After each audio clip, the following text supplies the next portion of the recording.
हाँ, तो हम पढ़ रहे थे सिल्वर वेडिंग, पता है आपको? और सिल्वर वेडिंग पर पेज नंबर 3 पर आएंगे हम, है ना। जैसे पैसे की बात चल रही थी, पैसे दो, वो करे 10 रुपए दिए आप, करे 20-30 दो, इस प्रकार से उनकी चड्डा की बात चल रही थी। तो मेनन ने फौरन हिसाब लगाया, देखा कि क्या टाइम हो रहा है, कितना क्या है, चेक कर बोला many happy returns of the day sir, अर्थात कि आज आपका many happy returns of the day, silver wedding, आज आपका सिल्वर वेडिंग है, शादी का 25 साल हो गया है, इसलिए आप कुछ खिलाइए पिलाइए हम सबको, शादी का पूरा 25 साल हो गया है। ये सदगुरु जी खुश होते हुए झेपे और झेपे बोले थोड़े शर्माए, और झेपते हुए खुश हुए और शर्माते हुए थोड़े खुश भी हुए। ये अदा उन्होंने किशन दास से सीखी थी, अर्थात जो उनके पहले साथी थे, साथी क्या वो बुजुर्ग थे, बुजुर्ग क्या बड़े भाई साहब थे जो गांव से उनको लेके आए थे, और उनकी आदत थी इस प्रकार की। तो ये बात सारी उन्होंने सीखी थी सारी। चड्डी ने घंटी बजाकर, चड्डा ने घंटी बजाकर चपरासी को बुलाया और कहा, सुन भाई, भगवान दास नाम था उसका, चपरासी का, सुन भाई भगवान दास, बड़े बाबू से बड़ा नोट ले, अर्थात बड़े बाबूजी से बड़ा नोट ले, मतलब अच्छा पैसा लेने से, और सारे सेक्शन के लिए चाय पानी का इंतजाम कर फटाफट। और जो जितने भी लोग हैं यहाँ पर, जितने भी कार्यकर्ता है, काम करते हैं, उनके लिए चाय पानी का व्यवस्था करो, बंदोबस्त करो, है ना, ये तुम्हारी ड्यूटी है। इतने में यशोदा जी बोल गए बीच में, क्या बोले, अरे ये वेडिंग एनिवर्सरी वगैरह सब गोरे साहबों के चौंचले हमारे यहाँ थोड़ी मानते हैं, अर्थात ये जो भी है वेडिंग एनिवर्सरी वगैरह जो मनाया करते हैं, ये तो गोरे जो लोग हैं, अंग्रेज लोग हैं, उनके काम है, या नए बच्चे आ रहे हैं उनके काम है आजकल, अपने काम थोड़ी, हम तो पुराने हो गए, हमको क्या, हमारे लिए चौंचले सारे, हमारे यहाँ थोड़े मानते हैं, हम थोड़ी मानते हैं ऐसा, ऐसे सिल्वर वेडिंग वगैरह कुछ नहीं मानते, कुछ नहीं करते। इस प्रकार से उन्होंने अपनी बात को टालने की कोशिश की। चड्डा बोला मिक्सचर मत पिलाइए, अर्थात मिक्सचर मतलब ऐसी उल्टी सीधी बातें मत कीजिए मेरे हमसे, चाय मट्ठी लड्डू बस इतना ही हो तो सौदा है, इनमें कौन आपकी बड़ी माया निकली जानी है, अर्थात केवल हम तो आपसे चाय पानी का ये मांग कर रहे हैं, विचार कर रहे हैं कि आप हमको चाय पानी पिला दे, हम कौन सी बड़ी धन माया आपसे मांग रहे हैं, खाना मांग रहे हैं, या कुछ और बड़ा कहीं होटल ले जाओ या कहीं और बाहर पिकनिक करो, ऐसी बात नहीं है। हम तो केवल छोटा सा सौदा है, 10-20 रुपए का, 30 रुपए का, चाय पानी पिला दो, आपका काम खत्म और बात हो जाएगी। इस प्रकार से चड्डा बोला। यशोधर बाबू ने जेब से बटवा और बटवे में से 10 का नोट निकाला, अर्थात बहुत कंजूस आदमी थे वो, और हालांकि 100-150 रुपए उनकी जेब में हमेशा पड़ रहते थे, लेकिन 10 का नोट निकाला उन्होंने, 10 का नोट निकाला और उनको चपरासी को दिया। आप लोग चाय पीजिए, दैट्स तो आई डू नॉट माइंड, कि आप लोग चाय पानी करें, मुझे कोई दिक्कत नहीं है, मैं कोई माइंड नहीं करूंगा, है ना, लेकिन जो हमारे लोगों में कस्टम नहीं है, अर्थात जब हम जिस परंपरा को मानते नहीं है, जिस चीज को मानते नहीं, जिस सभ्यता को मानते नहीं है, तो उसको करने से क्या फायदा। आप तो इसका नाम लिए बगैर चाय पानी, चाय पीजिए और थोड़ा जो भी आ सकता है खाइए, उस पर इंसिस्ट करना, दैट मैं समहाउ इम्प्रॉपर फाइंड करता हूँ, अर्थात इस पर मैं कहना, बात को इसी आधार पर बनाना, मैं क्या नाम से समहाउ कुछ अटपटा लगता है मेरे को, कुछ ठीक नहीं लग रहा, तो इम्प्रॉपर मानता हूँ। चड्डा ने 10 का नोट चपरासी को दिया और पुनः बड़े बाबू के आगे हाथ फैला दिया कि एक नोट से सेक्शन का क्या बनता है, अर्थात 10 रुपए में तो कुछ नहीं होगा, सेक्शन में इतने सारे लोग काम करते हैं, इतने सारे लोगों का नाश्ता पानी इसमें नहीं हो पाएगा, कुछ और पैसा निकालिए, रुपए 30 हो तो चुग्गे भर का जुगाड़ करा सकें, अर्थात 10 की जगह अगर आप 20 रुपए और ज्यादा करके 30 रुपए पूरे कर दो, तो 30 रुपए में तो सबका काम हो जाएगा, सबको नाश्ता पानी मिल जाएगा, अच्छा ठीक ठाक, सब खुश होकर जाएंगे, सब घर को बताएंगे, लोगों को बताएंगे और खुशी मनाएंगे, आपकी सिल्वर वेडिंग की सबको क्या नाम से खुशी होगी। तो इस तरह से 10 रुपए से कुछ नहीं होने वाला, 20 रुपए और दीजिए और हम सबका हमारी बात मानिए और ये काम कीजिए। सारा सेक्शन जानता है कि यशोद बाबू अपने बटुए में 100-150 रुपए हमेशा रखते हैं, अगर सबको पता है चीज कि उनका बटुआ 10-20 रुपए नहीं रखते हो, 100-150 रुपए बटुए में हमेशा उनके रहते हैं।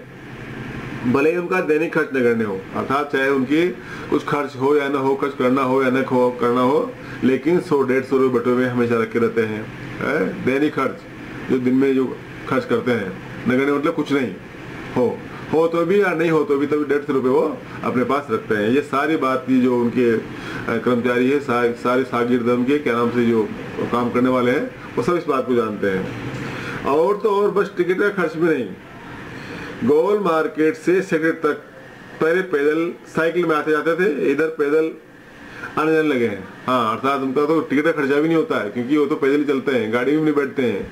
अच्छा, अर्थात टिकट खरीद करके और बस में भी नहीं बैठते हैं। पहले तो साइकिल पे आया करते थे, लेकिन आजकल तो साइकिल भी उन्होंने छोड़ दिए और केवल पैदल आते जाते हैं, इसलिए टिकट का पैसा भी उनका नहीं लगता है, क्योंकि उनके बच्चे आधुनिक युवा हो चले हैं।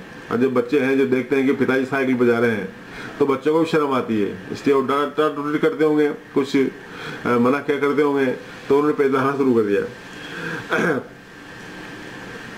और उन्हें अपने पिता का साइकिल सवार होना सख्त नागवार गुजरता है, था नागवार अच्छा नहीं लगता उनको, बिल्कुल भी वो उसकी वो क्या नाम से परवाह नहीं, उनको परवाह क्या, वो चिंता वो नहीं करते कि अच्छी बात नहीं है, पिताजी जो गाड़ी लेके जाते हैं, पैदल जाते हैं, साइकिल लेके जाते हैं, वो साइकिल पर सवारी करके स्कूल वहाँ कार्यालय में जाना अच्छी बात नहीं है।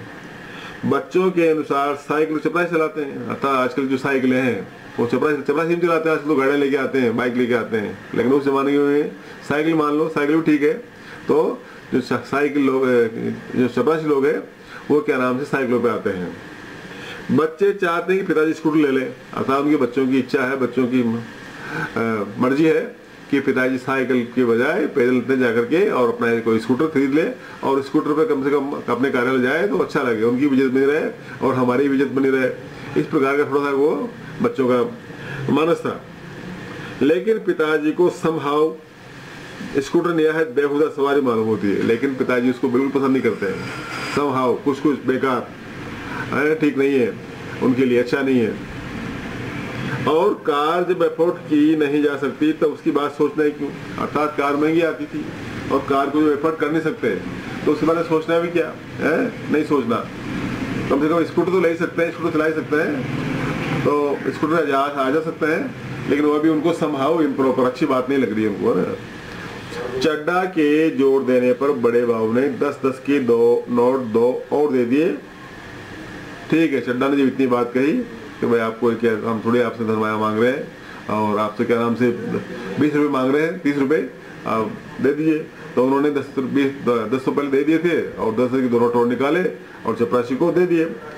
लेकिन सारे सेक्शन के इसरार करने पर भी वो अपनी सिल्वर वेडिंग की इस दावत के लिए रुके नहीं, लेकिन सबने कहा कि आप भी बैठिए, आप भी हमारे साथ चाय पानी कीजिए, लेकिन वो रुके नहीं, वो तो पैसा देकर के उनको और चले गए कि आप मनाइए, जो भी करना आप कीजिए, मुझे ये कोई अच्छा नहीं लगता, क्योंकि ये हमारे जमाने की बात, हमारे टाइम की बात नहीं है और हमारे ऐसा करते भी नहीं।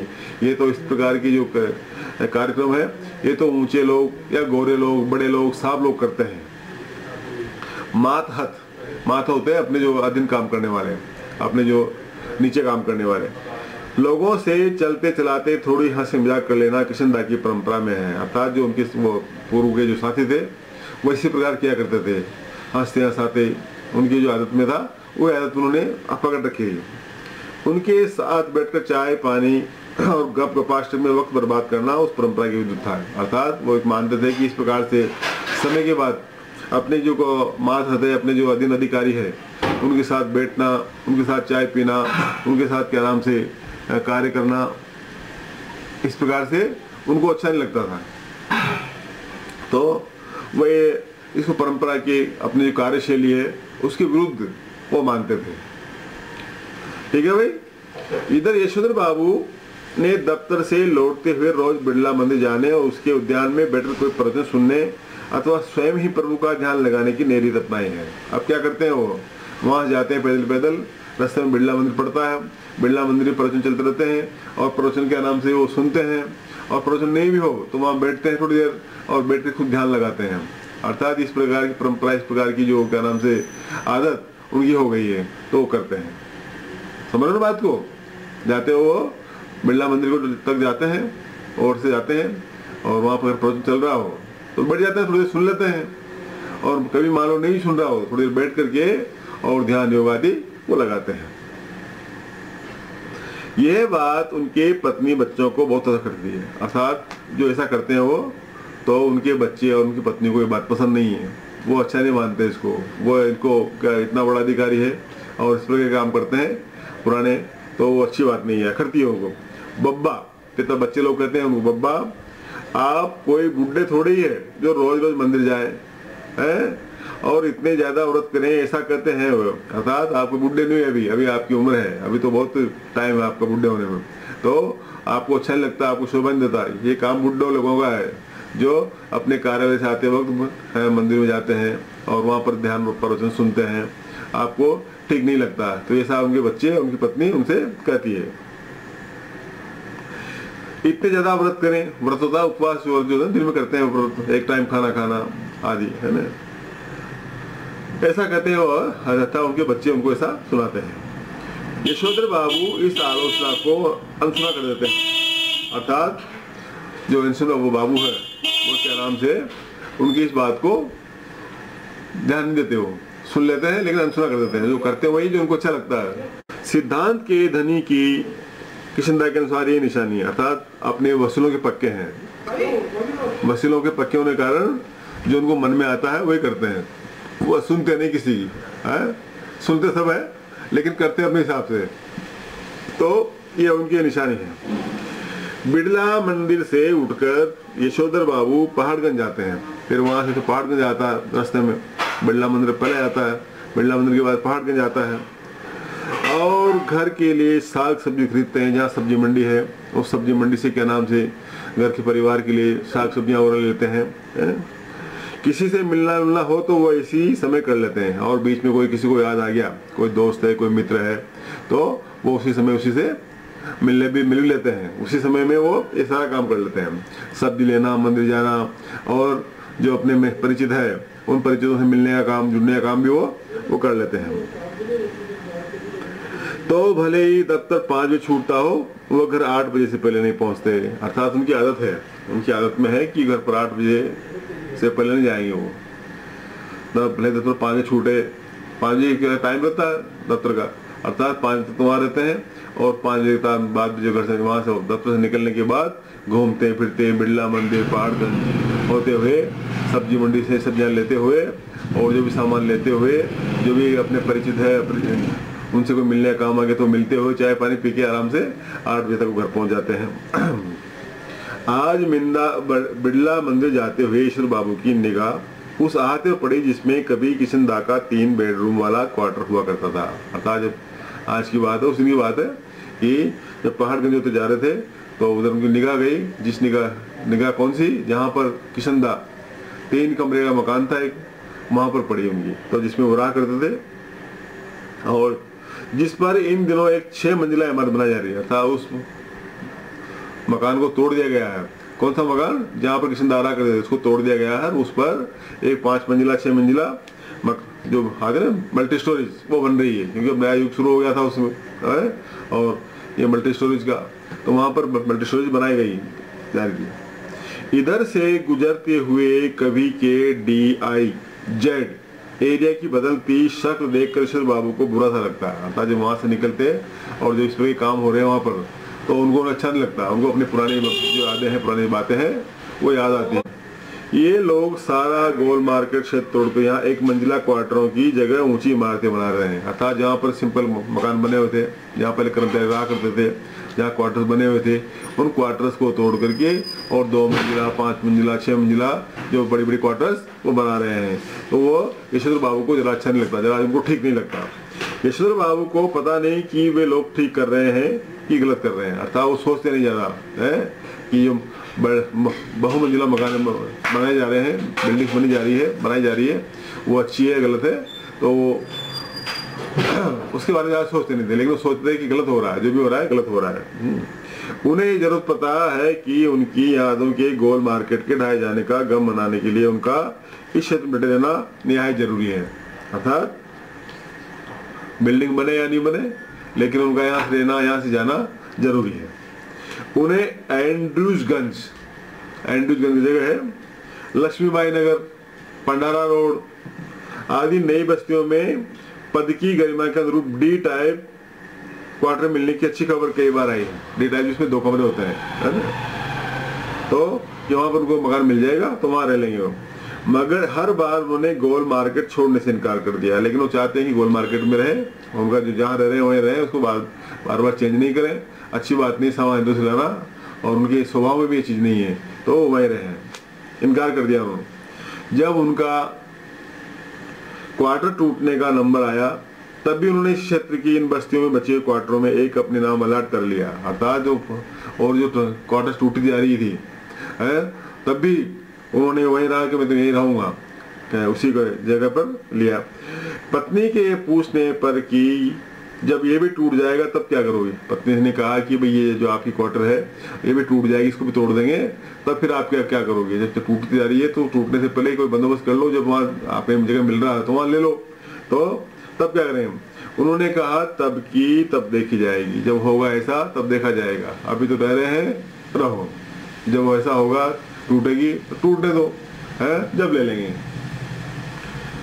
कहा। और उसी तरह मुस्कुराए जिस तरह किशनदा यही फिक्रा कर कर मुस्कुराते थे, और वैसे मुस्कुराए वैसे हंस दिए जिसे किशनदा जो थे उनके पुराने, वो ऐसे ही हंस दिया करते थे ऐसी बातों पर, तो ऐसा उनका कहना था। क्या सच तो यह है कि पिछले कई वर्षों से यशोधर बाबू का और अपनी पत्नी बच्चों से हर छोटी मोटी बात पर मतभेद होने लगा, अर्थात गैप है, बच्चों में नई पीढ़ी के बच्चे हैं और माँ भी जो उनकी बच्चों के साथ बात मानती है, तो छोटी छोटी बातें करते हैं। क्या नाम से यशोधर बाबू पुरानी पीढ़ी के लोग हैं, व्यक्ति है, और वो अपने पुरानी पीढ़ी के ही संस्कारों पर चलते हैं, तो संस्कारों का थोड़ा ये सभ्यता का आपस में लड़ाई झगड़ा हो जाता था, छोटी छोटी बातें हैं आपस में काश हो जाती है, मतभेद हो जाता है, और इसी वजह से वो घर जल्दी लौटना पसंद नहीं करते हैं। इसी कारण से वो अपने घर पर 8 बजे इसके बाद ही पहुंचते हैं, जाएंगे बैठेंगे, फिर छोटी बातें होगी और छोटी बातों का क्या नाम से असर होगा, फिर मतभेद होगा, ये कुछ कहेंगे, घर वाले बच्चों से कुछ कहेंगे, ये नहीं मानेंगे, या वो तो अपनी बात पर अड़े रहेंगे, इस प्रकार से ये कुछ चलता रहेगा। तो अच्छा है कि बाहर ही घूमते रहो फिरते रहो, 8 बजे जाएंगे, खाएंगे पिएंगे, सो जाएंगे, फिर सुबह जल्दी उठेंगे और वापस कार्यालय आ जाएंगे अपने, इस तरह का उनका अपना बन गया है। कब तक बच्चे छोटे थे तब तक, जब तक बच्चे छोटे थे तब जब तक वह उनकी पढ़ाई लिखाई मदद कर सकते थे। होता ही बच्चे छोटे हो तो पिताजी जो है उनकी पढ़ाई लिखाई जो भी है अपनी मदद करना, प्रोत्साहन करना क्या करते थे। अब बड़ा लड़का एक प्रमुख विज्ञापन संस्था में नौकरी पा गया था। जो उनका बड़ा लड़का है उसने क्या नाम से एक बड़ी सी कंपनी है, विज्ञापन कंपनी, वहां पर नौकरी कर ली है। यद्यपि समहाउ ईश्वर बाबू को अपने साधारण पुत्र को असाधारण वेतन देने वाली ये नौकरी कुछ समझ में नहीं आती है। ये मेरा बेटा तो सीधा साधा था, ऐसी पढ़ाई भी नहीं की, लेकिन इसने असाधारण सी नौकरी मिल गई है, तो उनको अट्टा लग रहा है, थोड़ा अच्छा नहीं लग रहा उनको, है ना। वह कहते हैं कि 1500 रुपया तो हमें अब रिटायरमेंट के पास पहुंच कर मिलता है। अब हम जब रिटायरमेंट को आने हैं, 2-4 साल, 1-2 साल बाकी है, तब मुझे 1500 रुपये तो जब वो मिलेंगे। शुरू में 1500 रुपया देने वाले इस नौकरी में जरूर कुछ पैंच होगा, अर्थात, और बेटे को इस काल में, इस युग में इतना पैसा मिल रहा है, 1500 रुपये मिल रहा है, तो ये क्या नाम से कंपनी कुछ गड़बड़ है यहाँ पर, तो पैसा लग रहा है, कुछ फंसा हुआ कुछ। यशोधर जी का दूसरा बेटा दूसरी बार IAS देने की तैयारी कर रहा है, और जो उनका 2nd नंबर का बेटा है वो तैयारी कर रहा है, क्या की तैयारी कर रहा है, IAS की, है, सिविल सर्विस की, जैसे कलेक्टर बनते हैं। IAS के अंदर आप जानते हैं IAS इंडियन एडमिनिस्ट्रेटिव सर्विस, भारतीय प्रशासनिक सेवा, उसकी तैयारी करनी पड़ती है, बड़ी लंबी चौड़ी है, रात दिन पढ़ना पड़ता है, तो उसकी तैयारी उनका छोटा बेटा कर रहा है। और यशोधर बाबू के लिए ये समझ सकना असंभव है कि जब ये पिछले साल एलाइड सर्विस की सूची में माना काफी नीचे आ गया था, तब इसने ज्वाइन करने से इनकार क्यों कर दिया था। पिछली बार दिया था उसने, पिछली बार में आ गया था, पास हो गया था, और एलाइड IAS के बाद एलाइड्स होते हैं, एलाइड जैसे मान लो IPS है, IAS है, और IFS है, IFS है, और IRS है, इस तरह से चलता है। जैसे इसमें UPSC में जैसे मार्क्स मिलते हैं उसी के अनुसार से मेरिट बनती है। तो जब एलाइड में आ गया था तो फिर दोबारा देने की क्या जरूरत है इसको, ज्वाइन क्यों नहीं किया इसने, पिछली बार उसने ज्वाइन क्यों नहीं किया नौकरी को। उनका तीसरा बेटा स्कॉलरशिप लेकर अमेरिका चला गया है और तीसरा जो बेटा है उसको पढ़ाई में स्कॉलरशिप मिल गई है और स्कॉलरशिप लेकर के वो अमेरिका चला गया है। अर्थात कहने का अर्थ है कि उनकी तीनों संतानें पढ़ी लिखी है, अच्छी है, पढ़ाई में ठीक थी। एक IAS दे रहा, एक विज्ञापन कंपनी में हो गया, तीसरा IAS बन गया, चला गया। और उनकी एकमात्र बेटी एक ही थी, 3 के बाद एक बेटी है। वो बेटी भी न केवल तमाम प्रस्तावित वर अस्वीकार करती चली जा रही थी। अर्थात जो भी वर आते हैं, जो भी बात चलती, जो भी लड़का देखते, वो लड़का नापसंद कर देती, वो उसको कोई पसंद ही नहीं आ रहा था। तमाम प्रस्तावित जो जाए प्रस्ताव रहते हुए अच्छा लड़का है उसको वहाँ शादी कर दें, वो अच्छा है, ये अच्छा काम कर रहा है, लेकिन तमाम को एक के बाद एक रिजेक्ट करती जा रही थी, अस्वीकार करती जा रही थी वो। बल्कि डॉक्टरों की उच्चतम शिक्षा के लिए स्वयं भी अमेरिका चले जाने की धमकी दे रही थी। अर्थात कि मैं तो पढ़ाई करूँ, क्या बोलती वो, मैं तो पढ़ाई करूंगी और पढ़ाई करने के लिए अमेरिका जाऊंगी, हायर एजुकेशन, क्या नाम से एजुकेशन प्राप्त करने के लिए, किसकी, मेडिकल की, और अमेरिका में ही पढ़ाई करूंगी। इस प्रकार की बार बार बीच में अपने पिताजी को, माताजी को धमकी दिया करती, अगर आपने मेरी शादी की उस लड़के से या फला जगह तो मुझे पसंद नहीं है, मैं यहाँ से चले जाऊंगी। यशोधर बाबू जहाँ बच्चों की इस तरक्की से खुश होते हैं, खुश होना भी चाहिए क्योंकि बच्चे तरक्की कर रहे थे, अच्छे पढ़ाई की उन्होंने, टैलेंटेड थे तीनों चारों। बच्ची मेडिकल में थी, छोटा बेटा भी अमेरिका जा रहा था, एक ऑलरेडी अमेरिका था ही और एक विज्ञापन कंपनी में अच्छा काम कर रहा था, तो खुश होते। वहाँ समहाव ये भी अनुभव करते हैं कि वो खुशहाली भी कैसी जो अपनों से परायापन पैदा करे। अर्थात ठीक है, आप ठीक है, यहाँ रहो, साथ रहो, काम करो, अपना तो रहो, लेकिन आप सब भाग जा रहे हैं, यहाँ से छोटे जा रहे हैं, माँ बाप को छोड़ जा रहे हैं, बार बार अमेरिका जाने की धमकी दे रहे हैं, तो थोड़ा सा उनको समहाव इम्प्रोवर, थोड़ा अच्छा नहीं लगता, थोड़ा अटपटा लगता उनको, है ना। अपने बच्चों द्वारा गरीब रिश्तेदारों की अपेक्षा उन्हें समहाव जचती नहीं थी। एनीवे, जो भी है, जैसा भी है, ठीक है। जनरेशन में गैप तो होता ही है, अर्थात जो पीढ़ी होती है, पीढ़ियों में गैप तो होता ही है, एक के बाद दूसरा तीसरा, और उनके विचारों में, उनकी संस्कृति में, उनकी सभ्यता में, उनकी बोलचाल में, उनके रहन सहन में गैप तो आ जाता है। ऐसा कहकर स्वयं को दिलासा देते हैं पिता, अर्थात ऐसा कहकर के अपने आप को सांत्वना देते हैं, अपने आप को क्या नाम से दिलासा जिसको बोलते हैं वो देते हैं।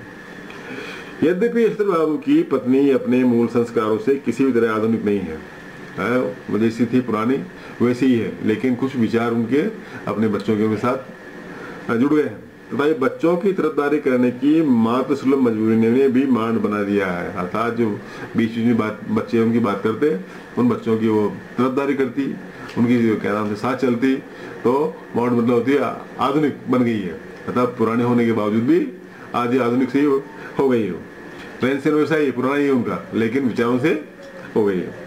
कुछ ये भी है कि जिस समय उनकी शादी हुई थी यशोधर बाबू के साथ गांव से आए ताऊजी और उनके 2 विवाहित बेटे भी रहा करते थे। जब शुरू में शादी हो गई और सब शहर आ गए, तो ये जो बड़े जो ताऊजी ना, बड़े भाई, वो उनके बच्चे भी उनके साथ रहा करते थे। इस संयुक्त परिवार में पीछे पीछे बहू में गजब के तनाव थे। अर्थात तनाव होता है, आप जानते हैं, महिलाओं में, पत्नियों में एक दूसरे का, तो तनाव होता है, डिप्रेशन। लेकिन ताऊ जी के डर से कोई कुछ कह नहीं पाता था, लेकिन ताऊ जी का इतना रौब था, इतना डर था कि कोई बोल नहीं पाता था। अपने आप तनाव रख लो, कोई दिक्कत नहीं है, लेकिन बोल नहीं पाते थे कुछ भी। यशोधर बाबू की पत्नी को शिकायत है कि संयुक्त परिवार वाले इस दौर में पति ने हमारा पक्ष कभी नहीं लिया, और उनके जो पति कौन, यशोधर बाबू, वो कभी उनका पक्ष नहीं लेते थे कि तू ऐसा बोल रही है, तू सही करी है, या जो कर रही है सही करी है, ऐसा कुछ नहीं, क्योंकि वो भी बड़े भाई साहब डरते थे, बड़े भाई साहब की उनके ऊपर भी था। बस जिठानियों की चलने दी, जो बड़े भाई की पत्नियां उनको बोले जिठानियां, अर्थात उनकी चलने दी।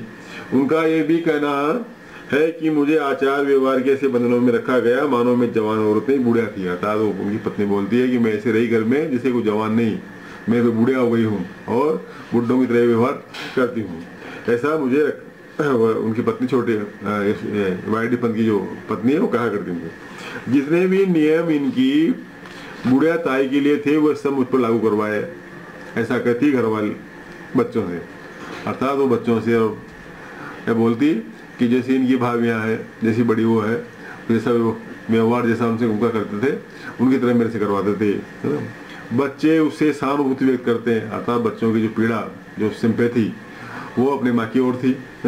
फिर वह यशोधर जी से उन्मुक्त होकर कहती है तुम्हारी ये बाबा आदम के जमाने की बातें मेरे बच्चे नहीं मानते, तो इसमें उनका कोई कसूर नहीं है। तो कहेगी, वही बच्चों की बात कहेगी कि अगर तुम्हारे बच्चे तुम्हारी बात नहीं मानते, बाबा आदम की पुरानी बातें, तो इसमें मैं क्या करूं? है ये उनका दोष नहीं है, ये तुम्हारा ही दोस्त है।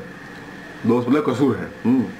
मैं भी इन बातों को उसी हद तक मानूंगी जिस हद तक सुविधा हो, अर्थात मैं भी आपकी उन्हीं बातों को तब तक मानूंगी जिस सुविधा होती है, सुविधा अर्थात जो आप सही करें, जो मुझे सही लग रहा है उतनी बातें मानूंगा, जो सही नहीं लग रहा मैं उन बातों को नहीं मानूंगा। अब मेरे कहने से वो सब ढोंग ढकोसला हो नहीं सकता, साफ बात। अर्थात अब आप कहेंगे तो वो बात संभव नहीं है, ये सब ढोंग ढकोसला है, ये जरूरी नहीं है कि मैं आपकी बात को मानूं।